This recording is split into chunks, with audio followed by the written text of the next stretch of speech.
Curse podcast, the BlackCurse podcast, the Black Curse podcast, the BlackCurse podcast, the BlackCurse podcast, the BlackCurse podcast. Woo! BlackCurse podcast.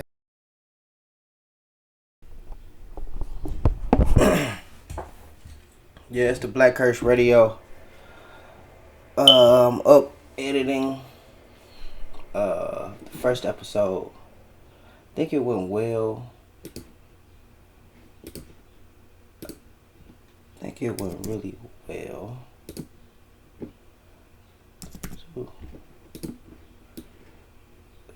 Okay, yeah.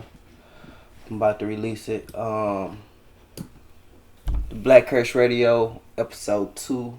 Episode 1. That's what I'm just got done editing. Didn't take much work. I'm gonna upload it here in a second. I called it something better than nothing. And the reason why, I guess, I don't have a fan base or nothing like that, so I can create and produce without any kind of explanation or explanation needed for the consumers or nothing like that, because at the end of the day,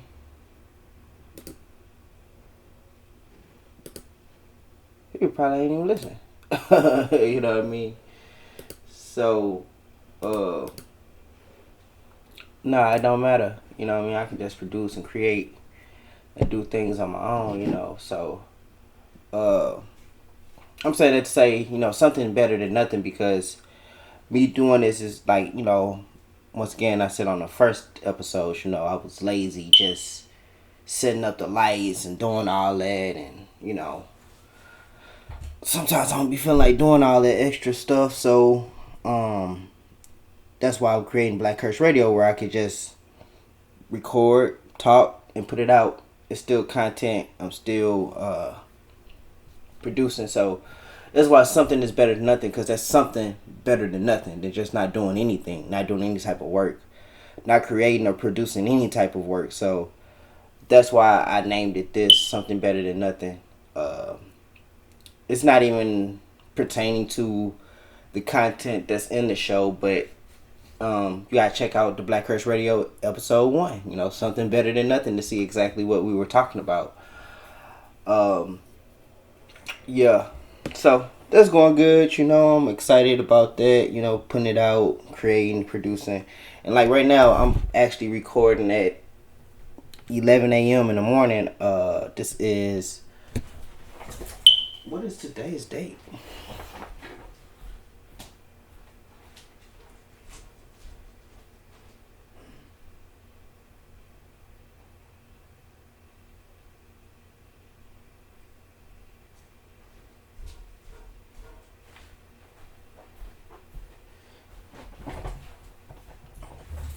Oh, today's date is the 11th. Oh, yeah. So, what did I do this weekend? I drank, chilled, play video games, watched The Wire. I'm gonna talk about The Wire. But I had a basketball game. I'm also in a basketball league. I had a basketball game. I'm in a basketball league, and we had our first game yesterday. I think we won. Let me see. What was the score?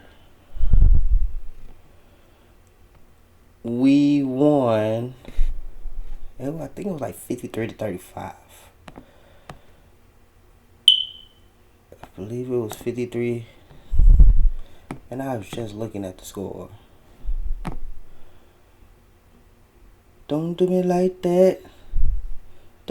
Schedule. No, that ain't where we was at last time. Oh, there we go. So,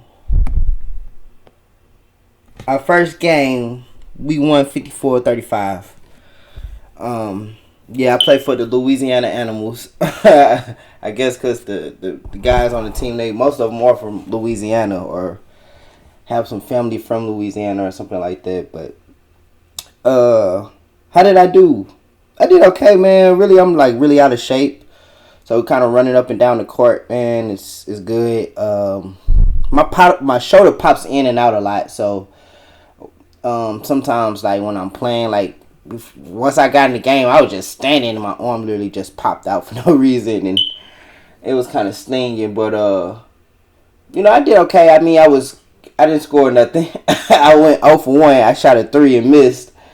Yeah, I didn't really I did okay, you know what I'm saying? But I think as I think each game I'm gonna pick it up more and just get better. I already know I'm really good at it. It's just that was my first game back.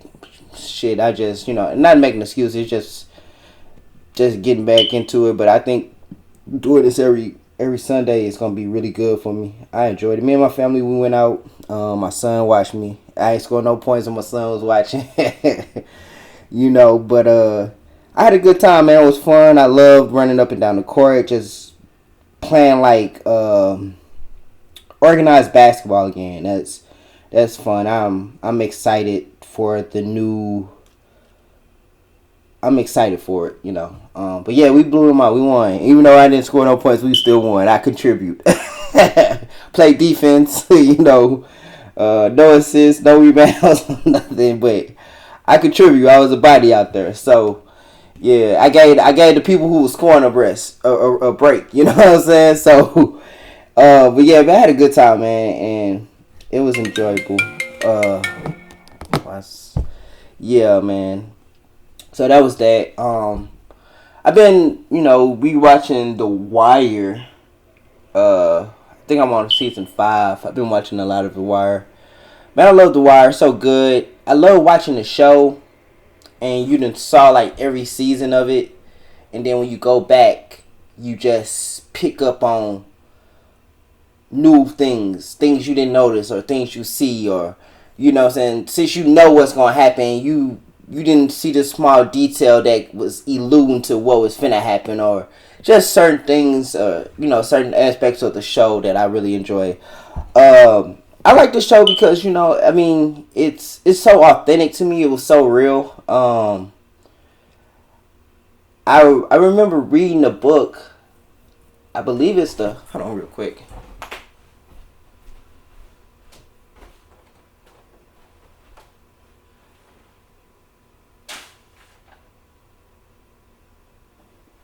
Yeah.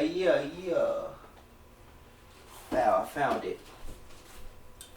So yeah, I had got this book. It's called The Wire. The Wire, Truth Be Told, and it's like behind the scenes and into the streets with acclaimed HBO crime drama. That's what it said on the beginning of the book. I read a little bit of it, and it got like all these wonderful pictures and things like that. But the guys that created the show, they were the guys that created the show. I believe one was who was it? Ed Byrne? No, it was David Simon. I can't think of the other guy. But I believe one was a police officer and the other one was I think worked for the newspaper. And so they had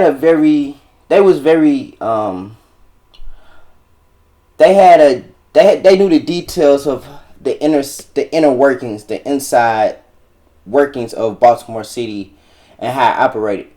Even if you think of it from a standpoint of just imagine, because it's focused on like the police department. Like one of the aspects of the show is focused on the police department, and having somebody who worked in law enforcement can tell you exactly how law enforcement works. And I think that's why the show is really good, because it's so detailed, and it's not like a bullshit ass cop show, like just a show that's just like it's super Hollywood. It's just like, no, this is super authentic. When you see it, you like, oh man, this is not the glass half full. This is the real thing. This is how it looks. But even in that, I believe that Baltimore is probably even worse than what is described, how it's shown on The Wire, because it looks pretty bad. But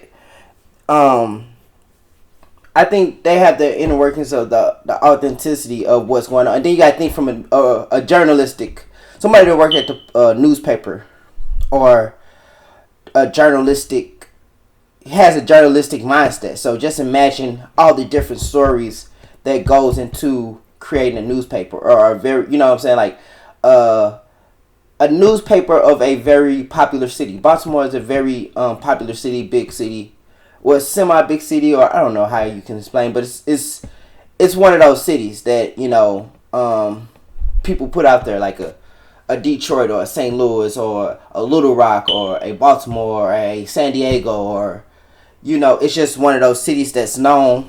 They have a football team, so if that means anything, and a baseball team, if that means anything, but just imagine if you're a news reporter or you work in the news,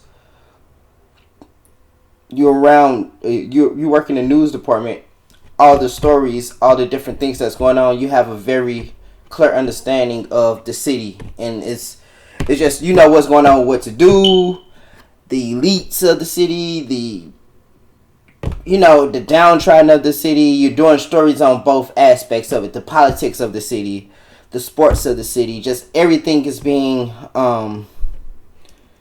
everything is being written about in a very journalistic way. And I think being a journalist, I don't take that for granted. I think people who go to school or college, or that's their craft, they work really hard to be a journalist. Like, for you to be a journalist at a newspaper in any big city or established cities, that means a lot. So I think that's what make the show. I think the guys who create the show and them having that background gives them a better, give them a more authentic. That's why I think The Wire is so authentic. Is because those two guys come from that. That's their background. But anyway, yeah, man, I love The Wire. It's a great show, man. I mess with it. Like, it's so good to me. It's like my favorite show of all time. I can watch that any day of the week, anytime, any hour. I love shows like that, man. Yeah, I mean, it's pretty good. Pretty good. Pretty real good. Pretty real good. But yeah, this is the BlackCurse Radio. The BlackCurse podcast is gonna be coming soon, man. Just give me a second, I'm getting back into this creating thing, producing thing, so, just watch out for you, boy. Look out for you, boy. You know what I'm saying? I'm doing something. I'm editing the BlackCurse Radio episode 1. Something better than nothing. Yeah, you know what I'm saying? For all you creative people, man, something's better than nothing. Sometimes, man, you just don't have the, you have writer's block, or you have creator's block or whatever. And sometimes, man, just doing something different, changing it up sometimes, that what can help you get out of your shell, or get out of your, your space of not producing. So doing BlackCurse Radio, you know what I'm saying, is something better than nothing, because I was just sitting on my ass going to work doing nothing. You know what I'm saying? I can't you can't get nowhere if you don't put yourself out there. You can't produce nothing if you're not producing. You know what I'm saying? So, yeah, that's what I'm doing. What else can I talk about? So I talked about my basketball game. Talked about The Wire. What else has I been doing? Nothing else, man. Just taking care of family. Taking care of my son. Man, I'd be glad when he go back to school, because that's free. Right now he's in camp. It's $165 a week. So my share is $360 whatever a month. So, man, that's kicking my ass right now. I'd be glad when that's over with. Man, when you have these kids, you gotta put them in stuff. You gotta pay for things and stuff like that. So, man, it can be rough sometimes, but hey, you do what you do. That's what being a father is, and being a grown-up is. It's paying bills and taking care of shit and making sure your loved ones is straight. Yeah, other than that, Um, I guess a little bit of recap. I was, you know, last show I think I was a little inebriated. So if it sound crazy or sound like I was off, but that's what I want to create it with the BlackCurse, radio. It's like, I want to be able to be inebriated or not, and be able to give my point of view on any subject matter, or talk about it and produce it and put it out, and just let the chips fall where they may.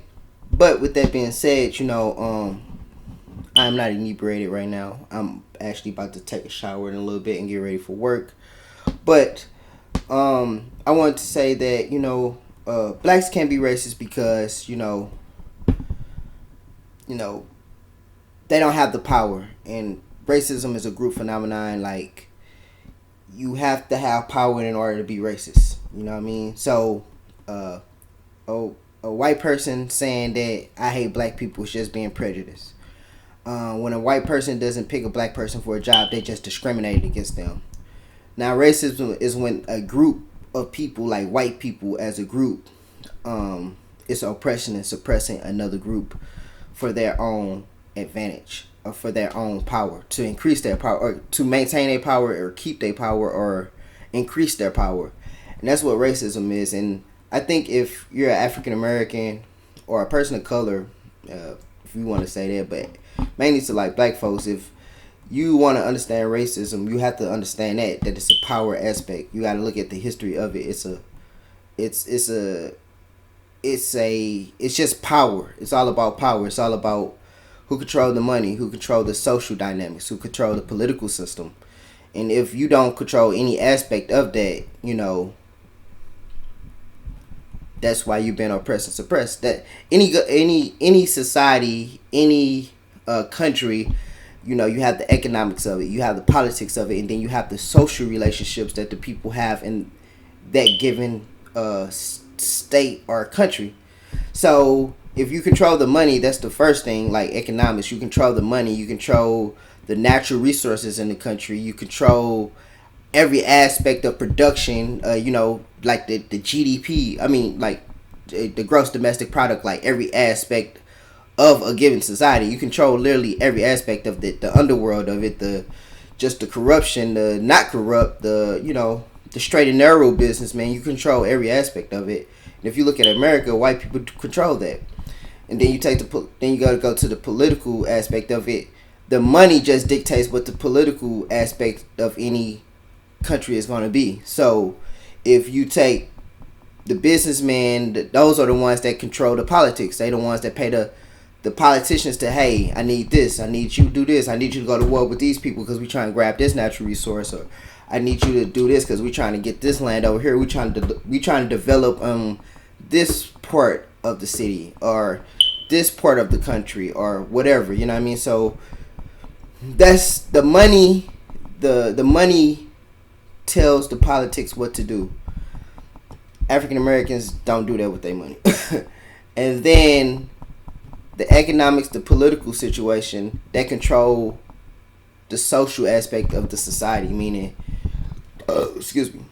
meaning pretty much, hey, listen, we got the money, so we say, hey niggas, or you know what I'm saying, we gonna lock niggas out. We gonna show you that we lock niggas out. You know what I mean? Like, and socially, people are gonna see that, and because what we walking around and seeing is the social aspect of things, the things that the thing like economics and the political aspects is all in our face, but you can't put a thing on the politics of it, the policies of it. You know what I mean? When you see niggas going to jail and the way in which they're going to jail, it's like, that's the politics. That's the the for-profit prisons. That's all of that. But you don't see the money being exchanged between the this businessman and the politicians, and that you don't see that. You are, oh, it's bullshit, but it's money being exchanged in between it. And I'm not saying some of it may be under the table, some of it may be just, hey man,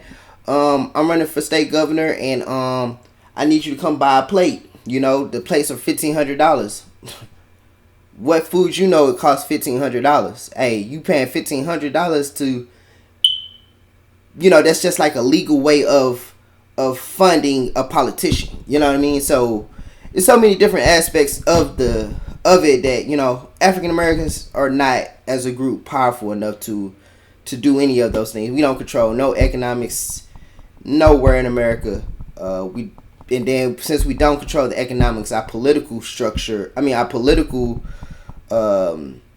influence is little to nothing, you know. So, and then the social aspect, that's why we're being degraded and oppressed. It's oppressed in the social aspect in America is because we don't control those two.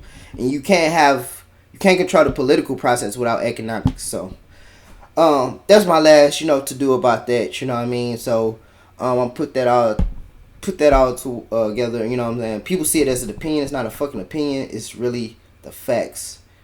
It is facts, bro. Like, it's facts. Black people, I just logically explained to you that African Americans are literally incapable of being racist. You know what I'm saying? They can be prejudiced, they can discriminate against whoever, and black people do that, but as far as being racist, they don't even know how to be fucking racist. It's just retarded if you think that. So, anyway, I'm gonna get off that topic, so I just want to bring that back. On to bigger and I ain't gonna say bigger and better things, but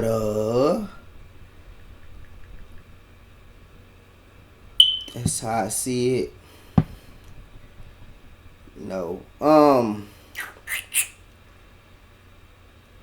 Yeah, man.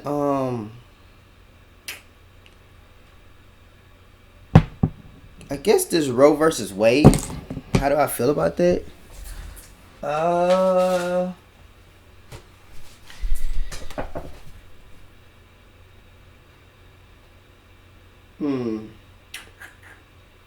Roe versus Wade.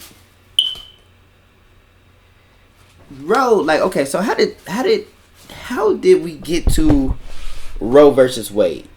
Right? I guess we can start there. In 1970, Norma McCorvey filed lawsuit against Henry Wade, the district attorney of Dallas County. So Norma McCorvey that's her actual name, but in the court filings they called her Jane Roe. So that's where we get Roe versus Wade. And then, like I just said, Henry Wade was a district attorney of Dallas County in the 1970s. So I didn't even know Roe versus Wade issue started here in Dallas, and I reside in Garland, Texas, which is outside of Dallas, for those who don't know. However, I believe that women should have their rights. If they want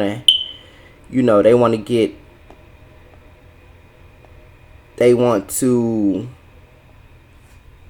if they want to get an abortion or not,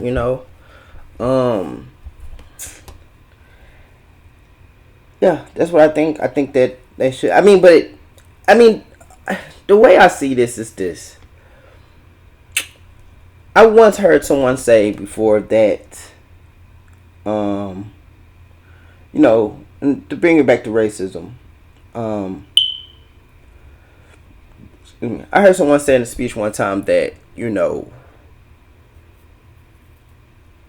African Americans think that, people can't go back and change rules, or like where we are right now, as far as like we're not in slaves or we're not in slavery, that somehow that we can't go back to slavery, which is not true.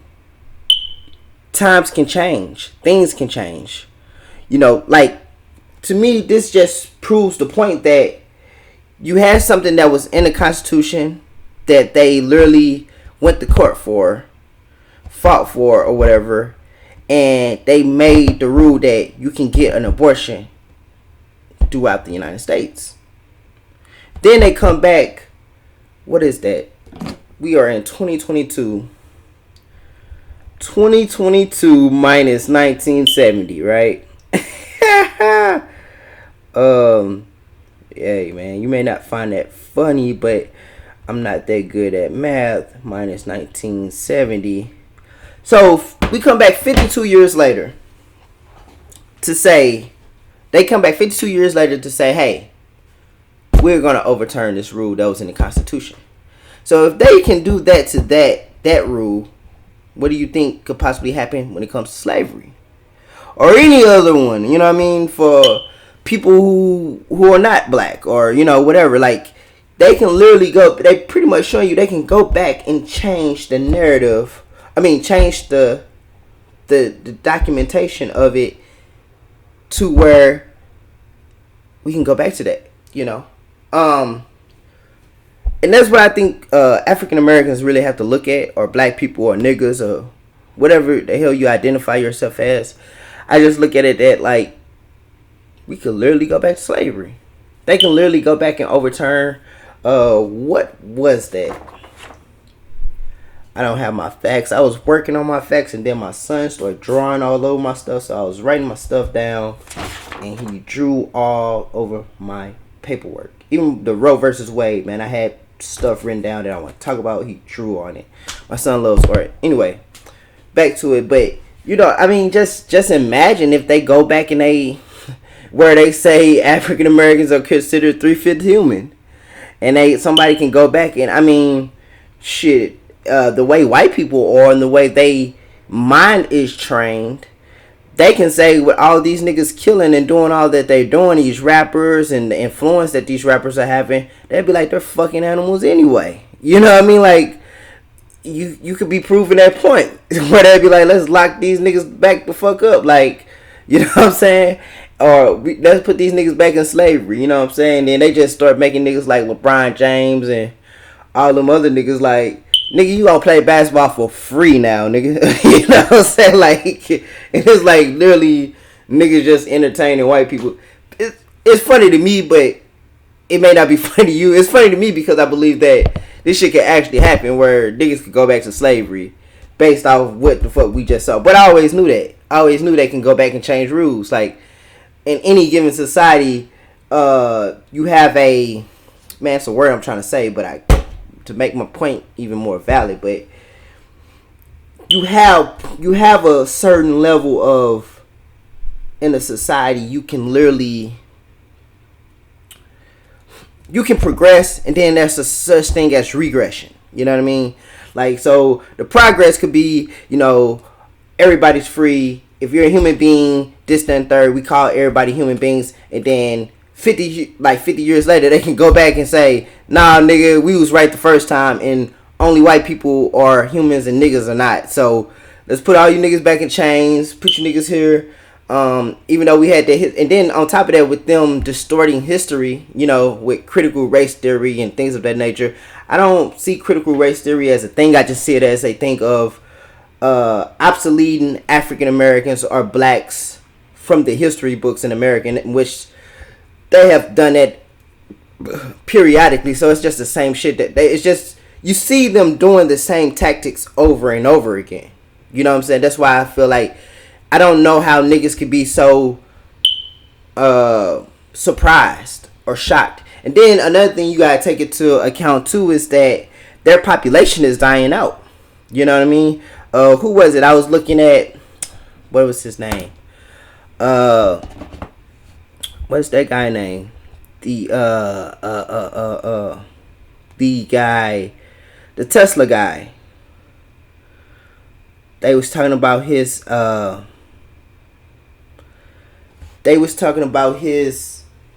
him having babies with his ex, someone that worked with him, ex, I can't think of it. I hate to sound like I don't know what I'm saying, but his ex that worked with him, like she was an ex CEO or some shit like that or whatever. You know what I'm saying? And so he created twins with her. Then he had another kid with someone else.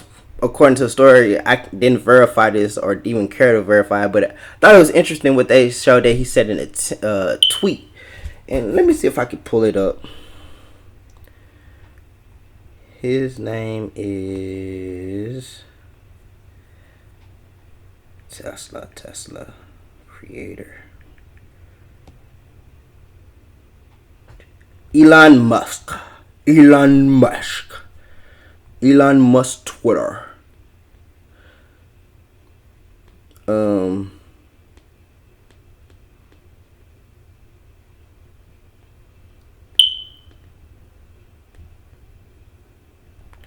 Elon Musk on kids, on his kids, maybe. I guess.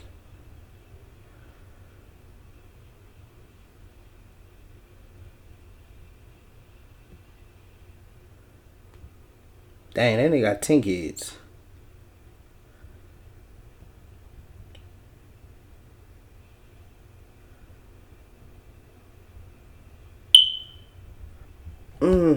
I can't find his tweet. Anyway, the tweet said something about pretty much like he's just trying to increase. They say we have a decreasing population, and he guess he's trying to increase the population by having twins and another kid or whatever. But they've been having these problems. You know what I mean?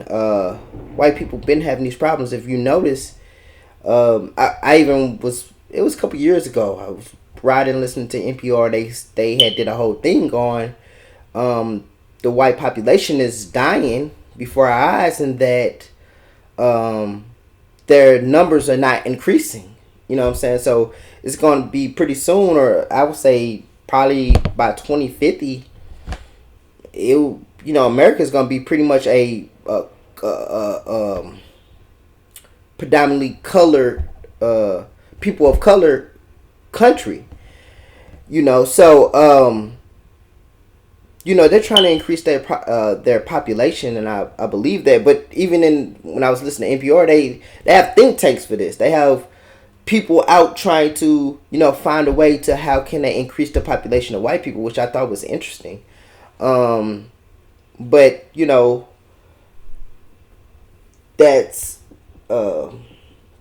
that's what I think. You know what I'm saying? I think maybe I'm not a big conspiracy theorist or whatever. I'm just saying don't be surprised or shocked if they were to say niggas need to go back to slavery. You know what I mean? That's pretty much the point that I'm trying to prove here is that they could literally say that and that could possibly happen.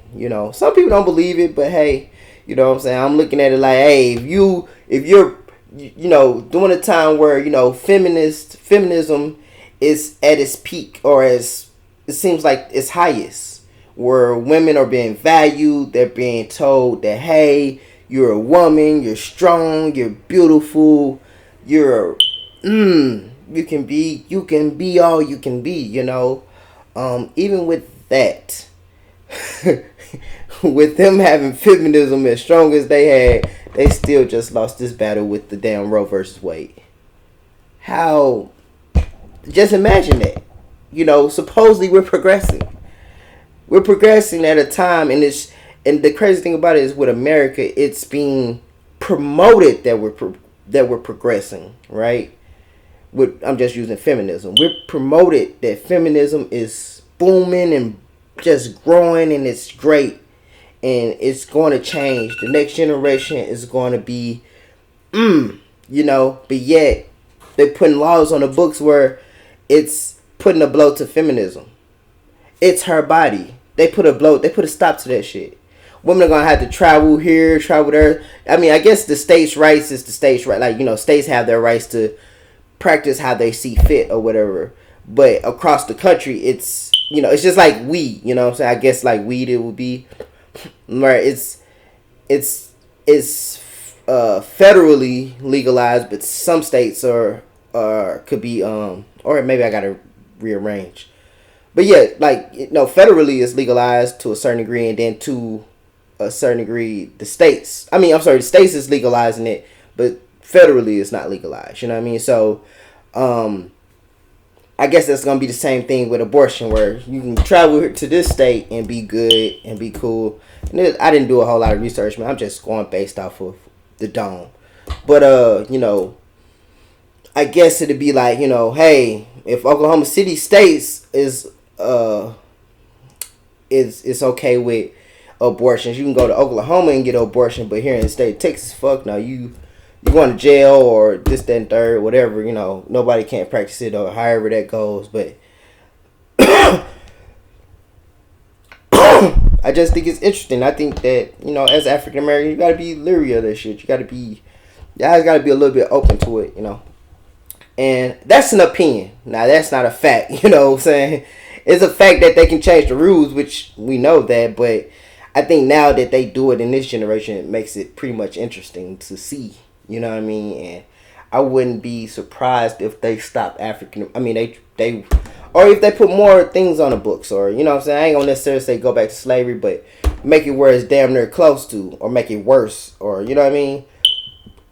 With in laws on the books, so laws on the books don't mean shit. You know what I'm saying? Because just imagine they can literally put the laws that we got in place. They can literally go say we going back to slavery and literally just erase history. Martin Luther King, Malcolm X, black people, shit like that. Man, what if they start doing us like Nazi Germany, bro? Where it's like, and then this is the funny thing about niggas. Like, niggas would be like, oh man, it'd be too many white people there be helping us fight and this, that, and third, and you saw it or whatever. I'd be like, man, it was white people marching with us when the Mike Brown and all that was going on, a couple years ago or whatever. Man, it's totally different, bro, when you got the goddamn Nazi putting the gun up to the white dude head saying, you either choose to be with this shit where we finna put niggas back in slavery, or we just gonna blow your fucking brains out right here, right now, make a decision. Man, I wish I would think that like, oh man, white people are different. I don't have that much belief in fucking nobody. Them niggas gonna be like, man, kill them niggas, fuck them niggas. Like, then it comes down to that, So I just think that, with the books being away, I mean, with that rule, I think things could change. Or, I wouldn't be shocked if they said niggas need to go back to slavery. I really wouldn't be shocked. I mean, if you was to ask me, so if it was to do that, what would you do, BlackCurse? Man, I don't know, And this is the crazy thing about it, right? With people, they love to say what they would do. Like, you probably would say, like, man, I'm gonna fight for me and my family. I'm gonna get my gun. I'm gonna get my strap. You wouldn't know what I would do until that situation occurred. I don't know. Would I flee? Could I flee? You know what I mean? Do I have the money? Do I have the funds? Hell, you know what I'm saying? Like, it's so many different things, I mean, it can get crazy. You just never know, man. And then we just look at it like this, like, what if other countries start following suit? You know what I mean? Like, man, yeah, you're right. Niggas ain't shit. Let's all just kill these niggas in England, France, and, they do the same thing, put niggas back in slavery and all these things. It's just, things like this can happen. History has shown that it happened before. It happened before, so therefore it can happen again. It can happen. So, man, I just think that's an interesting topic. I think the Roe versus Wade, I think it's a hit on feminism. You know what I'm saying? I definitely think it hit feminism. I think they are shocked.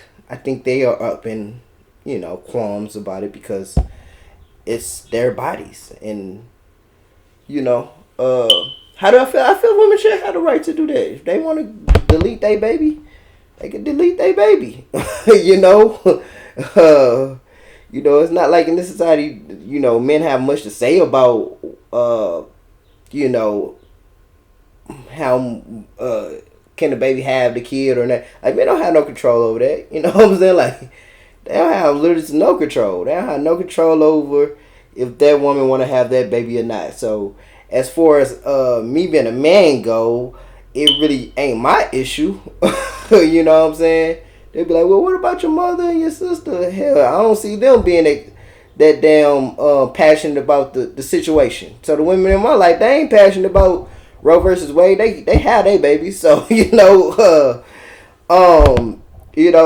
as far as the women that I know, can speak for, I mean, I don't know what they think. Or I can't say I don't know what they think. I can see it that they ain't passionate about it. They don't feel no way about it, So, yeah, it's your boy BlackCurse, nigga Rost American. This is BlackCurse Radio, man. This is enjoyable.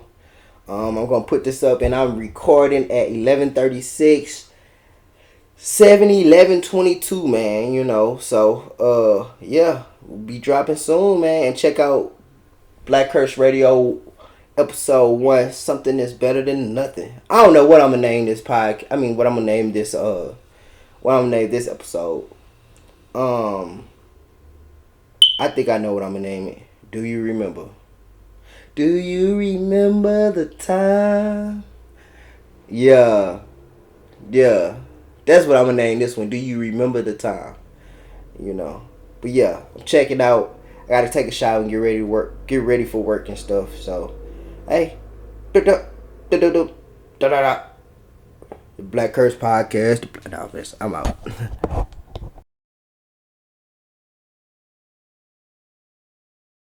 Curse Podcast, the Black Curse Podcast, the Black Curse Podcast, the Black Curse Podcast, the Black Curse Podcast, the Black Curse Podcast. Woo! Black Curse Podcast.